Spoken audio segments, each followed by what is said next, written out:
A mild, damp winter was edging towards spring when Agatha Raisin motored slowly homeward to the village of Carsely after a long holiday. She persuaded herself that she had had a wonderful time far away from this grave of a village.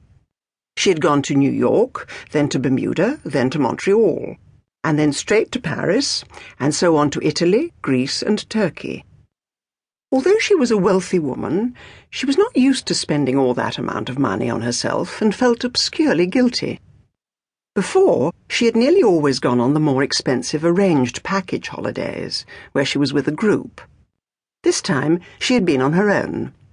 Carsely had given her the confidence, or so she had thought, to make friends.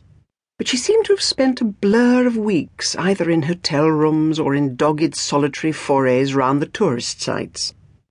But she would not admit she had had a lonely time, any more than she would admit her prolonged absence had anything to do with her neighbour, James Lacey. At the end of what she fondly thought of as my last case, she had drunk too much in the local pub with one of the women from the village, and on returning home had made a rude gesture to James, who had been standing outside his cottage. Sober and remorseful the next day, she had humbly apologised to this attractive bachelor neighbour, and the apology had been quietly accepted. But the friendship had sunk to a tepid acquaintanceship. He talked to her briefly if he met her in the pub or in the village shop, but he no longer came round for coffee, and if he was working in his front garden and saw her coming along the lane, he dived indoors. So Agatha had taken her sore heart abroad. Somehow, away from the gentle influence of Carsely, her old character had reasserted itself, that is, prickly, aggressive, and judgmental. Her cats were in a basket on the back seat. She had stopped at the cattery to pick them up on the road home.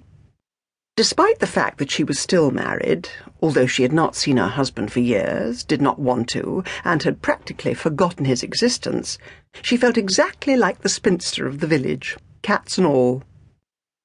The village of Carsely lay quietly in the watery sunlight.